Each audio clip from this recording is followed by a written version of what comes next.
con el gobernador, por supuesto. Bueno, por último, Presidenta, mire, se ha estado hablando aquí del tema de la gentrificación, que creo que es un tema interesante de analizar y revisar.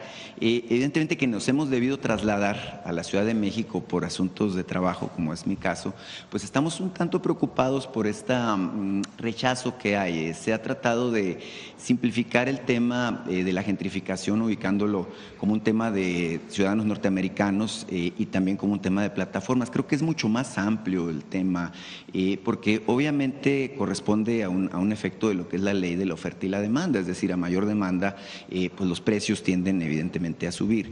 Ahora, el tema creo que es relevante analizarlo desde otro punto de vista, porque no es solamente la Ciudad de México que está teniendo este fenómeno.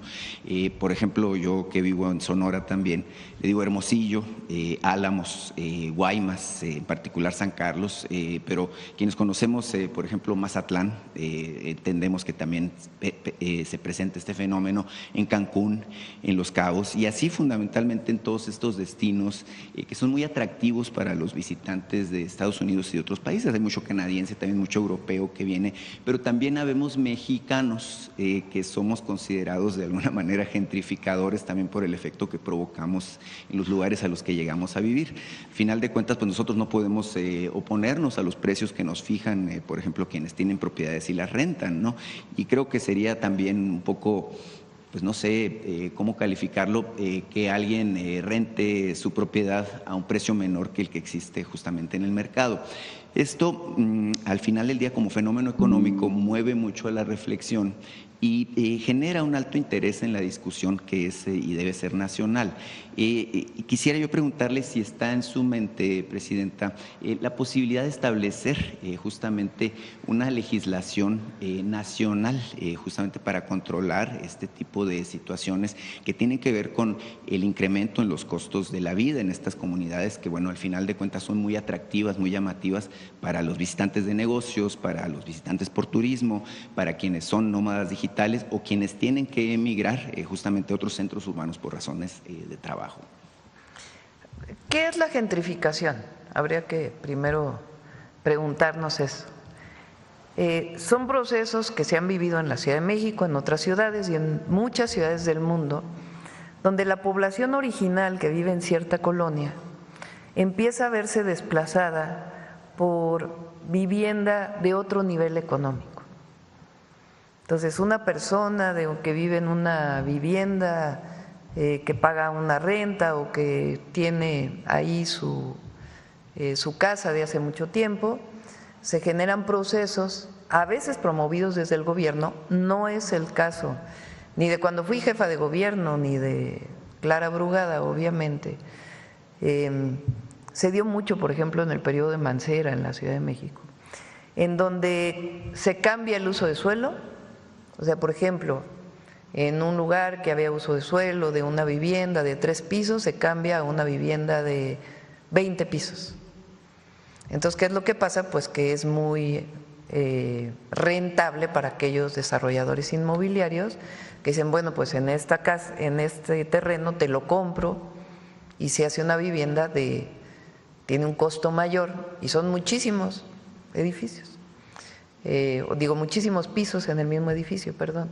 Y así se va, digamos, ampliando la cantidad de personas que van llegando a estos lugares, expulsando a los pobladores originales y, entre otras cosas, elevando el nivel de vida en esos lugares. Y la gente que vive ahí desde hace mucho tiempo, pues tiene razón en decir, bueno, pues ¿por qué se da este proceso de gentrificación? Sobre todo si son procesos en donde no se incluye a la gente que vive ahí. Hay otros procesos de elevar el número de pisos, pero que se hacen con la gente. Entonces es un proceso participativo donde se platica con la gente y se dice, a ver, vamos a redensificar esta zona, ¿están de acuerdo o no están de acuerdo? Si sí están de acuerdo, ¿qué tendría que ocurrir para que esto fuera así? Pero participa la ciudadanía que vive allí en todo este proceso. En particular en la Condesa, en la Ciudad de México o en la Roma han sido varios temas que han ido ocurriendo desde hace ya muchos años, algunos que no fueron promovidos por el gobierno, sino sencillamente fueron ocurriendo como parte del desarrollo de la ciudad. Muchos comercios, restaurantes, que atrajeron a mucha gente a visitar la zona, no necesariamente a vivir ahí, y después personas que fueron llegando a vivir de otro nivel económico y que fueron encareciendo las rentas a partir pues de la demanda de esta zona.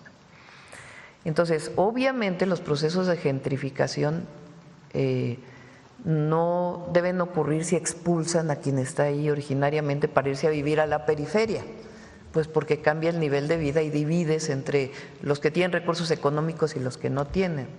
Y entonces se quedan con las mejores zonas de la ciudad aquellos que tienen recursos económicos.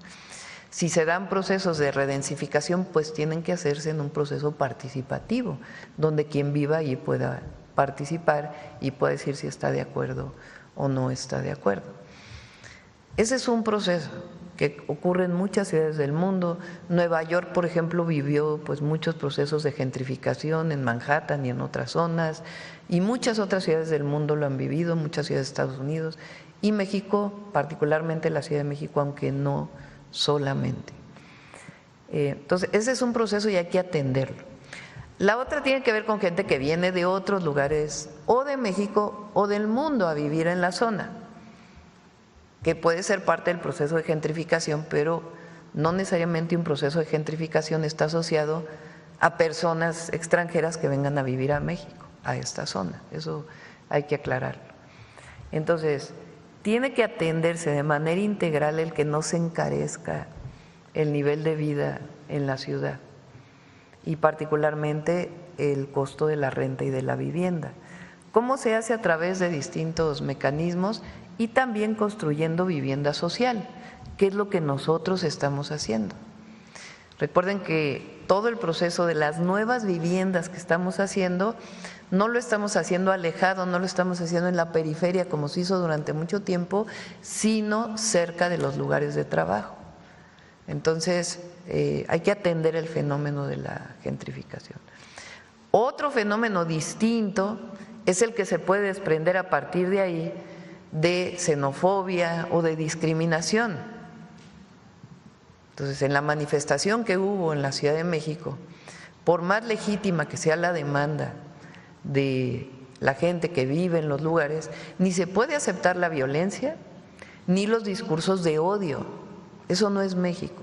Y más la Ciudad de México, que vive de la migración, ha vivido de la migración. Esta ciudad se construyó, sí, de los pobladores originarios, pero de muchísima migración de todo el país y también de migración de muchos procesos de asilo político y de migración que siguen ocurriendo. Entonces, y vamos a apoyar ahí a la jefa de gobierno y a alcaldes, porque los usos de suelo, todo esto depende mucho de las políticas municipales y estatales, pero vamos a apoyar, porque finalmente lo que queremos es el derecho a la vivienda, que se garantice, y el derecho a la ciudad o a las ciudades. El derecho a la ciudad es poder gozar de todos los beneficios de una ciudad sin que seas expulsado a la periferia y que haya una diferencia social entre unos y otros. Claro, es muy importante su punto de vista, su aclaración, Presidenta, evidentemente porque… Tenemos que trabajar con los estados, porque los usos de suelo son municipales. En el caso de la Ciudad de México, le corresponden al Congreso de la Ciudad de México, no es un asunto federal. ¿Cómo estamos nosotros atendiendo el derecho a la vivienda? Con la construcción de viviendas. Y podemos apoyar a todos los estados y a todos los municipios, si así se requiere, para garantizar el derecho a la ciudad y el derecho a la vivienda. ¿Cómo van a hacer una ley? ¿Quieren hacer homologar cómo perseguir el delito de extorsión? Sí, pero es distinto. Pero no estarían dispuestos a… Es distinto.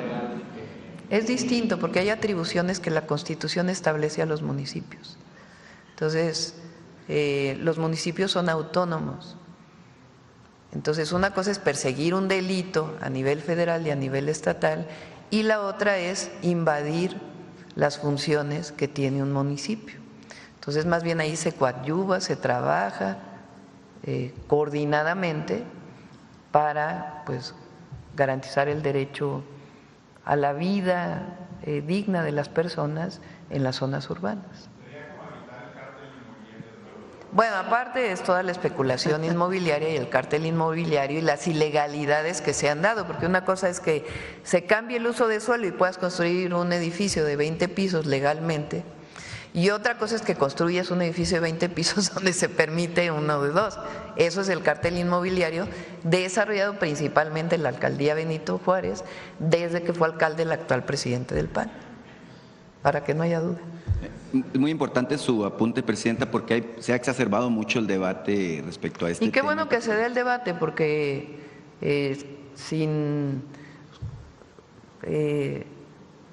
hablando claramente que no queremos discriminación, de no debe haber discriminación de ningún tipo, es un debate interesante que se dé en la ciudad y en otros lugares de cómo garantizar el derecho a la vivienda y los accesos públicos, el acceso a los servicios públicos de los habitantes.